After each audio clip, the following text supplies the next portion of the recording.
নবীজিকে আমার একটা ঘরে বন্দী করে রাখলেন। এইদিকে হালিমা তো সাদিয়া রাদিয়াল্লাহু তাআলা আনহা ঘুম থেকে ওঠার পরে ডান দিকে দেখে নবী নাই, বাম দিকে দেখে নবী না। হালিমা চমকে উঠে জাল লাগো, নবী কোথায় গেল, কোথায় গেল। এবার গোটে গোটে পাই ওই ঘরের মধ্যে আসিয়া পুরোহিতকে বলতেছে, একটা নূরানীময় চেহারায় বলা তুমি সন্তান দেখেছ, একটা ফুটফুটে সুন্দর চেহারাওয়ালা সন্তানকে তুমি দেখেছ? বলে দেখেছি, আমি একটা সন্তানকে বন্দী করে রেখেছি, দেখো দেখো ওই সন্তানটি কিনা। এবার আমার হালিমাকে যখন দেখা দিয়েছে, হালিমা ছুটে গিয়ে আমার নবীজিকে জড়ায়া ধরে বলতেছে, এটাই হলো আমার নবী। ও পুরোহিত, এই বাচ্চাকে কেন ধরেছ? বলে মূর্তি ভেঙেছে। আমার নবীজিকে বলছে, মুহাম্মদ তুমি কি মূর্তিটা ভেঙেছো? বলে না। হালিমা বলতেছে, পুরোহিত রে, আমার মুহাম্মদ যখন বলেছে ভাঙে না, সে ভাঙতে পারে না। কারণ হলো সে জীবনে কোনোদিন মিথ্যা বলে না, কিয়ামত পর্যন্ত বলবে না, আজ পর্যন্ত কেউ প্রমাণ করতে পারবে না। পুরোহিত বলল, না না না, ছাড়া যাবে না, ছাড়া যাবে না। এবার হালিমা বলতেছে, কাকুতি মিনতি করে এই বাচ্চাটাকে ছেড়ে দাও, যদি বাচ্চাটাকে না ছাড়ো আমি মক্কায় গিয়া আব্দুল মুত্তালিবকে জবাব দিতে পারবো না। পুরোহিত বলতেছে, কি নাম বললা? বলে আব্দুল মুত্তালিব। বলে তবে এই বাচ্চার বাপের নাম কি? আব্দুল্লাহ। বলে হ্যাঁ। বলে এর মায়ের নাম কি? আমিনা। বলে হ্যাঁ। সঙ্গে সঙ্গে ওই পুরোহিত আমার নবীজির পা খানা ধরিয়া বলতেছে, ইয়া রাসূলুল্লাহ, নবী গো, আমার বড় বেয়াদবি হয়ে গেছে, ক্ষমা করে দেন। কারণ হলো আপনি শেষ জামানার নবী, আপনি ইসলামের প্রচার ও প্রসার করবেন। আমি তাওরাত ইনজিল জুবুর থেকে পড়েছিলাম, আর আমি এই চেষ্টায় ছিলাম নবীকে যেই দিনে পাবো সেই দিন আমি কালিমা পড়বো। ইয়া রাসূলুল্লাহ, দয়া করে আপনি আমাকে কালেমাটা পড়ায়া নেন। নবী আমার 5 বছর 8 মাস বয়স, মতান্তরে 6 বছর বয়সে ওই পুরোহিতকে কালেমা পড়িয়েছিলেন। এখন কোয়ালিফাইড পারসন মানুষ আমরা অনেকে আছে, আমরা জিজ্ঞাসা করতে পারি 6 বছর বয়সে নবী ইসলামের প্রচার প্রসার করেছিল, 6 বছর বয়সে কেমন করে কালেমার দাওয়াত দিতে পারে, 6 বছর পরে কেমন করে কালেমা পড়াইতে পারে? নবী আমার 6 বছর বয়সে কালেমার দাওয়াত দেয় নাই ঠিকই, কিন্তু আমার নবীজি কালমা পড়িয়েছেন। আমরা অনেকে ইতিহাসের পাতায় পড়েছি যে 40 বছর বয়সে নবী নবুয়ত প্রাপ্ত হয়েছে। ইতিহাস পড়িনি বাবা, পড়েছে 40 বছর বয়সে নবী নবুয়ত প্রাপ্ত হয়েছে। কিন্তু না না না, আমার নবী 40 বছর বয়সে নবুয়ত প্রাপ্ত হয় না। এটা বাবা জাল হাদিস, এটা হচ্ছে আলিয়া বোর্ডের হাদিস, এটা হচ্ছে বাবা ইতিহাসের কথা, কিন্তু শরীয়তের কথা নয়। কারণ নবী 40 বছর বয়সে নবুয়ত আপনার নবুয়ত প্রাপ্ত হয় না। পৃথিবীর শুরু হওয়ার আগে আমার নবী নবী ছিলেন। জোরে বলেন সুবহানাল্লাহ। অতএব নবী 6 বছর বয়সে কেন? নবী যেই দিনে 12 রবিউল আউয়াল আপনার 570 খ্রিস্টাব্দে এই পৃথিবীর বুকে সোমবারের দিন শুভে সাদেকের সময় এসেছিলেন, আর আমার নবীজি সিজদায় পড়ে গিয়ে হাবলি উম্মতি উম্মতি বলে কেঁদেছিলেন। 6 বছর তো দূরের কথা, 40 বছর তো দূরের কথা। আমার নবী যেই দিন জগতে এসেছিলেন সেই দিন থেকে ইসলামের প্রচার ও প্রসার শুরু হয়ে গিয়েছিল। জোরে বলেন সুবহানাল্লাহ। নবী আমার কালেমা তৈয়ে পড়ে দিলে, এবার কালেমা পড়ে দেওয়ার পরে হালিমাকে নিয়ে মক্কায় যাবে। এবার ওই পুরোহিত বলতেছে, ইয়া রাসূলুল্লাহ, ইয়া হাবিবাল্লাহ, নবী গো, আজকে আপনার কালেমা আমি পড়েছে, জীবন আপনাকে দিয়েছে, প্রাণ আপনাকে দিয়েছে, জান আপনাকে দিয়েছে। যখন আমার প্রয়োজন হবে তখন আপনি আমাকে ডেকে নেবেন। আমার নবী বলে, শোনো, আমার যেই দিন বিপদ আসবে দুনিয়ার মধ্যে, কাফেরেরা যেই দিন আমাকে পাথর মারবে, কাফেরেরা যেই দিন ইসলাম প্রচারের জন্য আমার প্রতি জুলুম করবে, সেই দিন তুমি থাকবে না। কারণ হইল সেই দিন তোমার হায়াত থাকবে না। ওই পুরোহিত বলল, হুজুর গো, এই জন্যই তো আমি এখনই কালমা পড়ে নিলাম, যেন বেঈমান হয়ে মারা যেতে না হয়, মুনাফিক হয়ে মারা যেতে না হয়, বেধর্মিক হয়ে যেন মারা যেতে না হয়। নবী গো, জীবন যদি দিতে হয় আপনার কালেমা পড়ে দিব। জোরে বলেন সুবহানাল্লাহ। আমার নবী পাক সাল্লাল্লাহু আলাইহি সাল্লাম বললেন, ও পুরোহিত শোনো রে, আজকে যখন দরকার হবে আমি তোমাকে ডাকবো, তুমি ছুটে চলে আসবে। ওই পুরোহিত বলল, ইয়া রাসূলুল্লাহ, আপনি একবার আমাকে স্মরণ করবে, আমি চলে যাব। তখন টেলিফোনের যুগ ছিল না, মোবাইলের যুগ ছিল না, অন্তরের কানেকশন ছিল রে বাবা। কেউ বিপদে পড়লে জানতে পারতো, সন্তান বিপদে পড়লে মা জানতে পারতো, মা বিপদে পড়লে সন্তান জানতে পারতো। আর এখন ইন্টারনেটের যুগ থাকার পরেও কেউ কারো খবর বলতে পারে না। আমার নবী মুস্তাফা সাল্লাল্লাহু তাআলা আলাইহি ওয়াসাল্লাম কালেমা পড়লে বাবা মুসলমান হওয়া যায় না। এইজন্য নবীর প্রতি মহব্বতের দরকার আছে।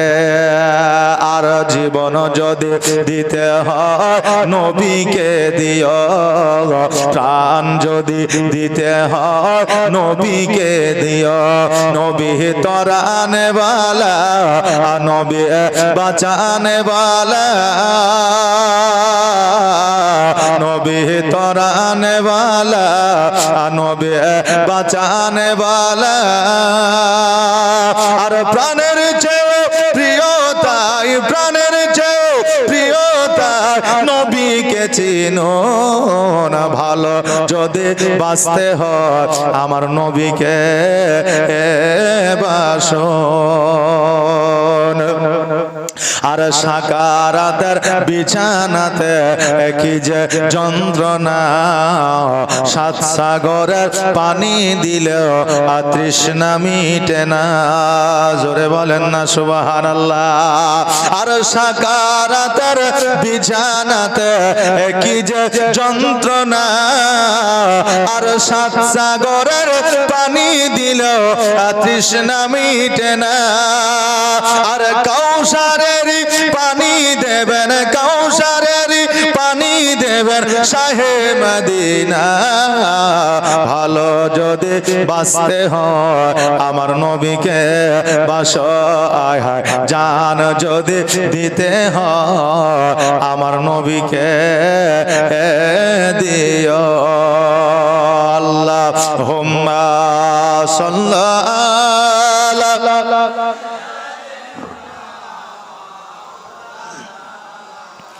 মুহাম্মাদ ওয়া আলা আলি সাইয়্যিদিনা মুহাম্মাদ। বাবাজি ভাইরা, আমার নবী মুস্তাফা সাল্লাল্লাহু তাআলা আলাইহি ওয়াসাল্লাম দেখার জন্য গেছে, মূর্তি আমার নবীর পায়ের তলে পড়েছে। পুরোহিত পর্যন্ত মুসলমান হয়েছে, কালমা পড়েছে। আর আজকে আমরা মুসলমান ঘরে যুবকেরা কালী পুজো দেখার জন্য যায়, সরস্বতী পূজা দেখার জন্য যায়। আজকে আমরা পূজার মণ্ডপে গিয়ে ঘোরাফেরা করে, তোমার কি একটু লজ্জাও লাগে না? যেই মুসলমান আমরা, নবী প্রেমিক আমরা, নবীর আশেক আমরা, যেই নবী মূর্তির জায়গাতে যাওয়া তো দূরের কথা, যেই মূর্তির নাম উচ্চারণ করে না, আজকে তুমি সেই জায়গায় যাওয়ার পরে তুমি নিজেকে কেমন করে দাবি করতে পারো আমি নবীর উম্মত? বলা যাবে? যাবে না বাবারে। আজকে এই জায়গায় জীবনী করার জন্য কিন্তু আসি নাই, জীবনীর জন্য আসি নাই, কারণ আমরা জীবনী বক্তা। একটা জীবনী ধরলে আমরা 3 ঘন্টা 4 ঘন্টা চালিয়ে চলে যাব। তো বুঝলেন না যে ঐতিহাসিক বক্তা আলাদা, আর বর্তমান ভবিষ্যৎ অতীত নিয়ে যারা আলোচনা করে তাদের আলোচনা আলাদা। আর আমাদের জীবনী শুধু বুঝতে পারলে যত সুর আছে ঢালিয়ে দেবো, আর যত জীবনী আছে গায়ে চলে যাবো। জি এই যে আমাদের যে আমরা যদি এখন আমরা যেভাবে পপুলারিটি অর্জন করেছি বুঝলেন, যে ইউটিউবার গুলো কত দূরে দূরে বাড়ি বুঝলেন, এরা শুধু আমার লাগে বসে আছে, জি আমার জন্য বসে আছে। কারণ যে এই যে ওয়াজ বুঝলেন সারা পশ্চিম বাংলায় চলছে, তো এখন আমি সুরে ভাইরাল হয়েছে। এখন যদি আমি মুফতি আলমগীরের মতো করে ওয়াজ করি তা আমাকে আর কেউ ডাকবে না, ডাকবে না। এই জন্য যার যেমন ক্যাপাসিটি আছে সে সেইভাবে ইসলামের প্রচার ও প্রসার করবে নাকি বলেন জি আল্লাহ তাবারাক তাআলা যেন আমাদের সেই তৌফিক দান করে সকলে একবার আওয়াজ দিয়ে বলেন আমিন বাবারে আজকে আপনাদের বলে যায় আবু জেহেল নামটা আমরা শুনেছি না শুনি নাই শুনেছি তো জি এই আবু জেহেল আমার নবীর প্রতি এত অত্যাচার করেছিল আর এই অত্যাচার করার কারণে এই আবু জেহেলকে দুইটা বাচ্চা ছেলে কতল করেছিল দুইজন বাচ্চাতে এই আবু জেহেলকে কতল করেছিল ওই আবু জেহেল নবীজির কাছে আসিয়া বলল মুহাম্মদ আজকে আসো তুমি আমার ভাতিজা আজকে তোমার কাছে একটা পরামর্শ করার জন্য এসেছি বলে কি পরামর্শ বলো বলে পরামর্শটা হলো এই তুমি কালেমার দাওয়াত দাও আমার রাগ হয় আমি যে মূর্তি পূজা করি এই জন্য মানুষের তোমার উপরে রাগ হয় এই জন্য আজকে আমরা নিজেরাই একটা মীমাংসা করেলি একটা ফাইসালা করেলি বলে কি ফাইসালা বলে ভাতিজা শোনো এক সপ্তাহ তুমি আমার মন্দিরে গিয়ে মূর্তি পূজা করবা আর আমি তোমার এক সপ্তাহ মসজিদে এসে নামাজে পড়বো এই চুক্তিতে তুমি রাজি হয়ে যাও আর এই চুক্তিতে যদি তুমি রাজি হয়ে যাও তাহলে আমাদের মধ্যে আর ঝামেলা থাকবে না চাচা ভাতিজার মধ্যে কোনো আর অশান্তি থাকবে না আমার নবী মুস্তাফা সাল্লাল্লাহু তাআলা আলাইহি ওয়াসাল্লাম বললেন চাচা গো আমার আল্লাহ তাবারাক তাআলা ফায়সালা দেবেন যতক্ষণ পর্যন্ত আমার আল্লাহ ফায়সালা না দেবে ততক্ষণ পর্যন্ত আমার দ্বারা উত্তর দেওয়া সম্ভব নয় কারণ আমার আল্লাহ তাবারাক তাআলা হলেন আলিমুল গায়ব আর আমার নবী হলেন ইলমুল গায়ব আমার নবী সব কিছু জানে আমার আল্লাহ তাবারাক তাআলা জানায়া দেয় আমার নবী মুস্তাফা সাল্লাল্লাহু তাআলা আলাইহি ওয়াসাল্লাম যখন এই কথা বললেন আমার আল্লাহ বলে জিবরিল রে আর দেরি করিও না জলদি করো জমিনের মধ্যে যাও আর আমার নবীকে একটা সূরা দিয়ে দাও যেই সূরার নাম হলো সূরা কাফিরুন কুল ইয়া আইয়ুহাল কাফিরুন লা আ'বুদু মা তা'বুদুন এই সূরাটা দিয়ে দাও এই তুমি আজকে এই তোহফাটা আমার নবীকে দিয়ে দাও আমার নবী মুস্তাফা সাল্লাল্লাহু তাআলা আলাইহি ওয়াসাল্লামের কাছে এই তোহফা যখন পৌঁছে গেল আমার নবী বললেন লাকুম দীনুকুম ওয়ালিয়াদ চাচা গো তোমার ধর্ম তোমার জন্য আমার ধর্ম আমার জন্য তোমার ধর্ম তুমি করো আমার ধর্ম আমি করি আজকে আমার ধর্মের প্রতি তুমি আঘাত আনবা না তোমার প্রতি তোমার ধর্মের প্রতি আমি আঘাত আনবো না এবার আবু জেহেল বড় একটা চালাক চতুর মানুষ ছিল বাবারে আবু জেহেল বলল ভাদিয়া তুমি মূর্তি পূজা করবা না ঠিক আছে এক সপ্তাহ যাবা না ঠিক আছে তবে একটা দিন আমার মন্দিরে তুমি চলো একটা দিন তুমি চলো তাহলে তুমি যা করবে আমি মেনে নেব অসুবিধা নাই তারপরে তুমি যাই বলো তাই আমি শুনে নেব আমার নবী বলতেছে না না না এটা কি করে সম্ভব হয় এইটা সম্ভব হবে না আমার আল্লাহ তাবারাক তাআলা বলে হবে আবু জেহেল মন্দিরে যাওয়ার জন্য বলছে আপনি চলে যান আমার নবী বলছে আল্লাহ গো আমি যে মন্দিরে যাব যারা কালমা পড়েছে তারা তো বলবে মূর্তির পাওয়ার বেশি মন্দিরের পাওয়ার বেশি তাই মসজিদ ছাড়িয়া মন্দিরে যা এই কথা তারা বলবে আমার আল্লাহ তাবারাক তাআলা বলে হাবিব গো যাওয়ার কাজটা হলো আপনার মান ও ইজ্জত সম্মান বাড়ানোর কাজটা হলো আমার জোরে বলেন সুবহানাল্লাহ আবু জেহেলকে বলল ঠিক আছে যাবো বলে কখন বলে সন্ধ্যাবেলায় চলো বলে ঠিক আছে যাব এবার আবু জেহেল সকলকে বলে দিয়েছে তোদের মোহাম্মদ আসবে মন্দিরে অতএব তোদের খোদার পাওয়ার নাই আমাদের ভগবানের পাওয়ার আছে এই জন্য আজকে মন্দিরে আসবে এক বলেছে আর এক বুঝিয়েছে এরকম হয় কি হয় না হয় না হয় বাবা আমার নবীজি সন্ধ্যাবেলায় আসবে মন্দিরে সবাই যেন দাঁড়িয়ে আছে রাস্তার ধারে পথের ধারে দেখবে কি করে কি না জানি হয় আমার নবীজি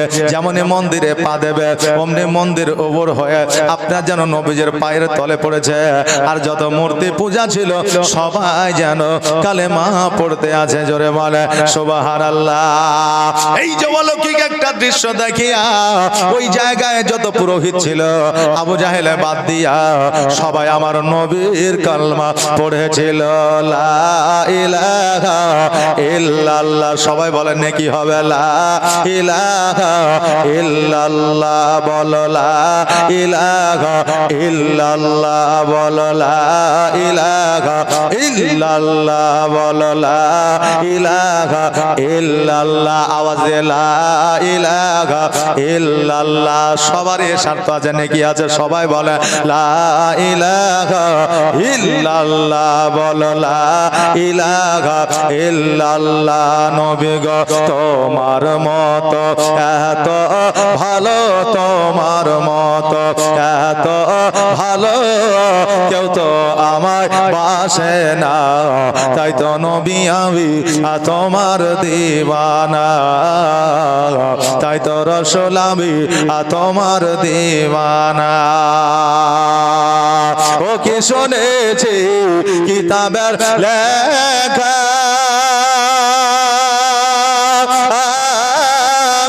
নবী ছাড়াই আমার জীবন ফাঁকা গো। ও কি শুনেছি কিতাবের লেখা, নবী ছাড়াই আমার জীবন ফাঁকা গো। নবীজিকে ভালো না বাসিলে, নবীজিকে ভালো না বাসিলে আল্লাহ পাওয়া যাবে না, তাই তো নবী আমি তোমার দিওয়ানা। তোমার মতো এত ভালো, তোমার মতো এত ভালো কেউ তো আমায় বাসে না, তাই তো নবী আমি তোমার দিওয়ানা। বলো লা ইলাহা, বলো লা ইলাহা ইল্লাল্লাহ, বলো লা ইলাহা, বলো লা ইলাহা ইল্লাল্লাহ, লা ইলাহা ইল্লাল্লাহ মুহাম্মাদুর রাসূলুল্লাহ সাল্লাল্লাহু তাআলা আলাইহি ওয়াসাল্লাম। আল্লাহুম্মা সাল্লি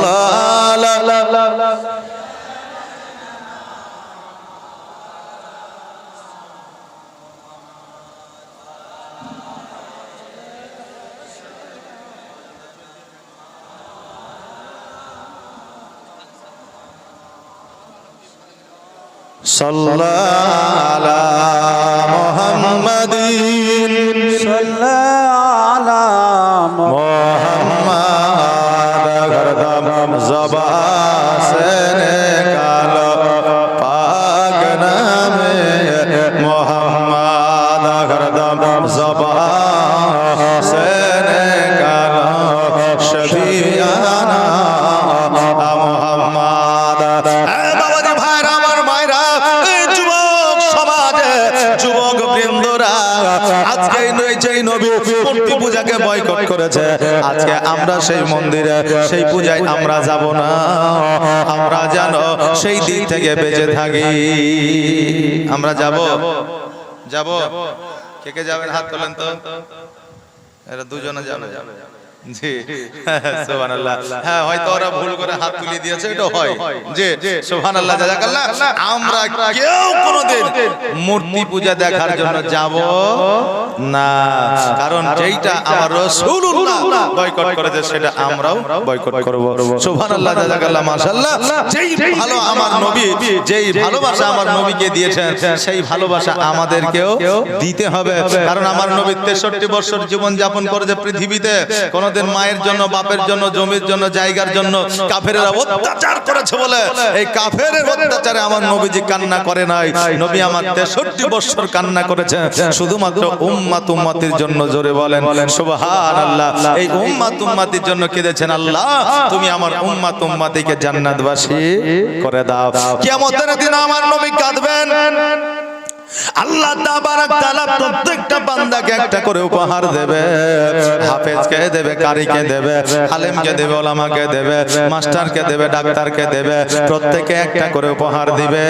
কিন্তু সবার শেষে আমার আল্লাহ তাবারক তাআলা আমার নবীকে বলবে, হাবিব গো আপনি কি উপহার নেবেন বলে। আমার নবী বলবে, আল্লাহ গো আমার সোনার মুকুট চাই না, হীরার মুকুট চাই না, আমার কোন রকমের আমার কোন উপহার চাই না। ওগো আল্লাহ আমার গুনাহগার উম্মত উম্মতিকে তুমি জান্নাতবাসী করাইয়া দাও, ওটাই আমার জন্য উপহার হয়ে যাবে। জোরে বলে সুবহানাল্লাহ। বেলাল রাদিয়াল্লাহু তাআলা আনহু আমার নবীকে কত ভালোবেসেছিলেন। 63 বছর বয়সে আমার নবী মুস্তাফা যখন ইহ জগৎ ছেড়ে পর জগৎ গমন করলেন, বেলাল আবু বকরকে বলে, আবু বকর আমি আর মদিনায় থাকব না, মদিনা থেকে আমি কোথাও দূরে চলে যাব। আবু বকর বলে, কেন? যেই দেশটা আমার নবীর দেশ, যেই পথ দিয়ে আমার নবী চলেছে, যেই মসজিদে নবী আমার নামাজ আদায় করেছে, যেই জায়গায় আমার নবী বসেছে, ওই জায়গা ছাড়িয়া তুমি কেমন করে যাবে? বেলাল বলে, আবু বকর আমি তো এই জন্যই মদিনা ছেড়ে যাব, কারণ যেই পথ দিয়ে আমি যাই আমার নবীর কথা মনে পড়ে যায়। যেইখানে আমি বসে থাকি ওই জায়গাটা আমার নবী বসা থাকতো, আমার নবীর কথা মনে পড়ে যায়, আমার কলিজাটা যেন ফেটে যায়, দুঃখে যেন আমার মনটা ভরে যায়, দুই চোখের পানি যেন থামে না। অতএব আবু বকর আমি মদিনায় থাকবো না, কারণ মদিনায় থাকলে আমার নবীর সঙ্গে আমি হয়তো প্রাণে আর আমি বাজব না। এই বলে বেলাল যেন আপনার মদিনা থেকে আপনার সিরিয়ার দিকে যেন রওনা হয়ে গেল। এইদিকে মক্কার মানুষেরা, মদিনার মানুষেরা আমার নবী যাওয়ার কারণে নামাজ বন্ধ করে দিয়েছে, আজান বন্ধ হয়ে গেছে, খাবার বন্ধ হয়ে গেছে। একদিন নয়, 2 দিন নয়, 7 দিন পর্যন্ত। আরে বাবা, বড় বড় মানুষ খাওয়া দাওয়া তো দূরের কথা, বাচ্চা বাচ্চা শিশু সন্তানেরা পর্যন্ত মায়ের কাছে দুগ্ধ পান করার জন্য একটিবারও যেন কান্না করে না। জোরে বলুন সুবহানাল্লাহ। ওই নবীকে তিনারা কত ভালোবেসেছিলেন, আর আজকে আমরা কেমন ভালোবাসি। আজকে নবীকে ভালোবাসার জন্য মানুষ যাচাই বাছাই করতে আছে। এখন বর্তমানে বুখারী শরীফ হলো গুগল, কথাকে বুঝতে পারলে? বর্তমানে বুখারী হলো গুগল, বর্তমানে জালালাইন হলো আপনার ফেসবুক, বর্তমানে আপনার মিশকাত শরীফ হলো আপনার কি বলে ইউটিউব। কথা বললেন না? এখন এগুলা নেই, আলেম ওলামাকে জিজ্ঞাসা করার দরকার হয়েছে না। এখন ফটাম করে মোবাইলটা বার করে বলছে, হুজুর ফরজ কটা, নামাজের ফরজ কটা, আমাদের ইমাম সাহেব যে এইভাবে নামাজটা পড়লো নামাজ হবে কিনা, ইমাম সাহেব মাসাবা এইভাবে করলো, এই মাসা তার হইলো কি হইলো না। জি গুগলকে জিজ্ঞাসা করছে। আর এই যে 12 বছর ধরে মাদ্রাসায় বুঝলেন পড়ে পড়ে পড়ে পড়ে দার্স পায়া আপনার সার্টিফিকেট নিয়ে বাড়িতে এসেছে, ইয়ার কোনো দাম নাই, মসজিদে গেলেই 5000 বেতন বলে। আপনি আর কি জানেন? যে যা জানেন সেটাই নিয়ে থাকেন। কথা বুঝলেন না? জি এখন গুগল নিয়েই পাগল। হ্যাঁ বাবাজি ভাইরা, গুগল দিয়ে যদি সব কাজ হতো তবে 50 লক্ষ 1 কোটি টাকা খরচা করে আজকে আমেরিকা ইরানে গিয়ে ডাক্তারি পড়াশোনা করতো না, গুগল থেকে পড়ে ডাক্তার হয়ে ওষুধ দিয়ে দিত নাকি বলে? সুবহানাল্লাহ, জাযাকাল্লাহ, মাশাআল্লাহ। সব কাজ ইন্টারনেটে হয় না রে বাবা, আলেম ওলামার দরকার হয়। আমি যেটা বলতেছিলাম বাবা রে, আমার নবীকে ভালোবাসার জন্য যাচাই বাছাইয়ের দরকার হয় না, নবীকে ভালোবাসার জন্য মানসিকতার দরকার হয়। জোরে বলে সুবহানাল্লাহ। এবার ইমাম হাসান ও হুসাইন রাদিয়াল্লাহু তাআলা আনহু চিন্তা করলে, আল্লাহ গো নামাজ বন্ধ হয়ে গেছে, রোজা বন্ধ হয়ে গেছে, খাবার দাবার বন্ধ হয়ে গেছে, আল্লাহ গো আজকে যদি নামাজ বন্ধ হয়ে যায় কিয়ামত পর্যন্ত আর নামাজ হবে না, অতএব নামাজ চালু করতে হবে। বেলালকে খুঁজে বেড়াম, খুঁজতে খুঁজতে যেন সিরিয়ার মধ্যে একটা জঙ্গলের মধ্যে পাওয়া যায়। এবার জঙ্গলের মধ্য থেকে বেলালকে যেন নিয়ে আসা হলো। নিয়ে আসার পরে বেলালকে বলল, বেলাল আজান দাও। বেলাল বলে, হোসাইন আমার দ্বারা আজান দেওয়া সম্ভব হবে না। এই জন্য সম্ভব হবে না যে আমার নবী যখন দাঁড়িয়ে থাকতো আমি আজান দিয়ে আঙুল দিয়ে দেখাতাম আর আমি আজান দিতাম। আজকে নবীও না, আমার আজানও দেওয়া হবে না। হোসেন বলতেছে বেলাল রে, আজকে তুমি কার কথা অমান্য করছো একবার চিন্তা করে যাও।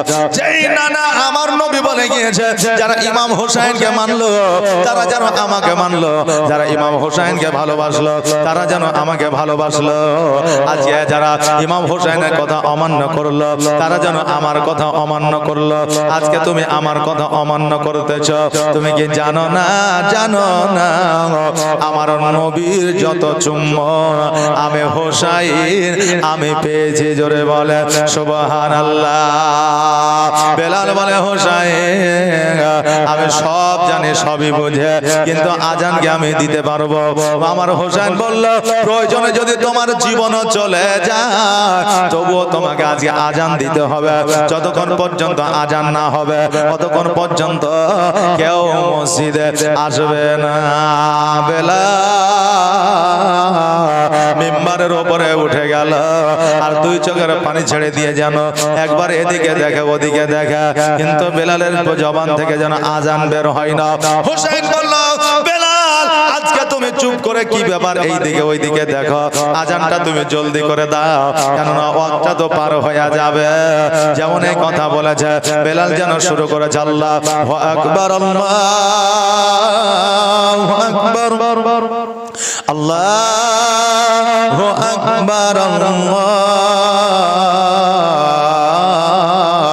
আকবার আশহাদু আল্লা ইলাহা ইল্লাল্লাহ আশহাদু আল্লা ইলাহা ইল্লাল্লাহ। আজান স্পেশাল করে পুরোপুরি আজান দেওয়া যাবে না, কারণ এখন মধ্যরাত্রি নাকি বলেন আজান দিলে অনেক বয়স্ক মানুষ শুয়ে গেছে, মনে করো আজান হয়ে গেছে ওইটা উজু বানিয়ে বসে থাকবে, নামাজটা পড়তে হবে, কথা বললেন না? জি এবার দেখা যাবে অনেকক্ষণ বসে আছে, হ্যাঁ এখনো পর্যন্ত জামাতের টাইম হয়েছে না, তখন পরের দিন মৌলবি আচ্ছা মৌলবি আনেছিলি রে যে একটা সময় আজান দিয়ে দিয়েছে আমার ঘুমটাকে বেকার করে দিয়েছে, কথা বললেন না? এই জন্য আজান পুরা দেওয়া যাবে না। তবে আজান প্রেমিক তো এখানে সবাই আছে, আজান শুনলে ভালো লাগে, কার না ভালো লাগে আজান শুনতে বলে। এখন যারা যে এলাকার মধ্যে আছে বুঝলেন, যারা মাখরাজ ঠিক নাই, যারা ইমামের কাছে একটু শিখতেও চাই না, তার আজান শুনলেও অনেকে নারাজ হয়ে যায়। কে আজান দিতে বলেছে বলতে রে, আজান দিলেই মনে হয় যে আজান শুনতে ভালো লাগে না, এরকম বলে না? আসলে আজান শুনতে ভালো লাগে না ওর মুখে, কিন্তু আজান যে ভালো লাগে না এটা নয়। এখন ইমাম সাহেব যদি বলে যে হ্যাঁ যে আপনি আজকে 18 বছর ধরে আজান দিচ্ছেন, আজানটা একটু শিখেন আমার কাছে, হাইয়া আলা সালাহ হাইয়া আলাল ফালাহ হয়েছে না, তো ঘুরিয়ে বলবে যে আপনি কদিন থেকে ইমামতি করছেন? বলে আমার 2 বছর। মানে ইমাম যতদিন টিকে তার চাইতে বেশি মুয়াজ্জিন টিকে, কথা বললেন? ইমাম যদি 5 বছর টিকে তো মুয়াজ্জিন 10 বছর টিকবে। তা কত বছর ইমামতি? বলে 2 বছর লাগা হলো। বলে আমি 24 বছর থেকে আমি এই জায়গায় মুয়াজ্জিনগিরি করছি, আর আপনি আমাকে আজান শিখাবেন? জি আপনি আমাকে আজান শিখাবেন, যদি দরকার হয় তা আপনি আমার কাছে শিখেন কখন আসতে হবে জামাতে, কখন জামাত থেকে বাড়াইতে হবে, মুসল্লিদের কিভাবে শান্ত করতে হবে, আমার কাছ থেকে শিখেন, আপনার কাছ থেকে শেখার দরকার নাই। আপনাদের এলাকায় হয়তো হয় না, কিন্তু অনেকের এলাকায় হয়। তবে আজান যারা দিবে এর জন্য একটা হাদিস আছে, আমার রাসূল পাক সাল্লাল্লাহু আলাইহি ওয়াসাল্লাম বলেছেন তার জবান যদি ঠিক হয়, তার আজানের মাখরাজ যদি ঠিক হয়, কণ্ঠের দরকার নাই, সুরের দরকার নাই, কারণ বেলালের সুর ছিল না, কিন্তু বেলালের আজান আমার আল্লাহ পছন্দ করতো। জোরে বলেন সুবহানাল্লাহ। পৃথিবীর মধ্যে একজনেরই আজান ছিল, যেই আজান আরশে আজিমে না পৌঁছানো পর্যন্ত আপনার সকাল হতো না। জোরে বলেন সুবহানাল্লাহ। ওই আজানটাই হলো হযরতে বেলালের আজান। জোরে বলেন সুবহানাল্লাহ। বাপজি ভাইরা আমার মায়েরা, আমার নবী বলেছেন যারা মুয়াজ্জিন হবে আজান দিবে কিয়ামতের দিন তাদের মাথাটা সবার চাইতে উঁচু থাকবে, সবার চাইতে উঁচু থাকবে। দেখলেই বোঝা যাবে যে হ্যাঁ এই লোকটা দুনিয়াতে আজান দিয়েছে, এই লোকটা হচ্ছে মুয়াজ্জিন, কথা বললেন না? যে আর যদি আমরা এই ভোর রাতে উঠে যদি আসসালাতু খায়রুল মিনার নাও, তো তো খায়রুল খুশি হবে কিন্তু আল্লাহ খুশি হবে না। বলে আমি এমনই একটা নাম পেয়েছি যে ভোর রাতে আমার নাম যদি না বলে তো নামাজি হবে। জি আছে না, খুশি হবে খায়রুল কিন্তু আল্লাহ খুশি হবে না। আজান হবে সুন্দর তার তিবে, শুনতে ভালো লাগবে, মানুষ শুনবে। বেলাল আজান দিলে কাজকর্ম বাদ দিয়ে সাহাবীরা আজান শুনতো, এখনো মানুষ শুনবে যদি আজান যদি সহিভাবে হয়। জোরে বলেন সুবহানাল্লাহ। আসসালাতু খায়রুম মিনান নাওম,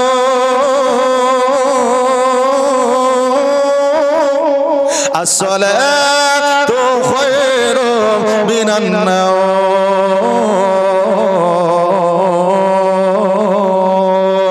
আল্লাহু আকবার, আল্লাহু আকবার, লা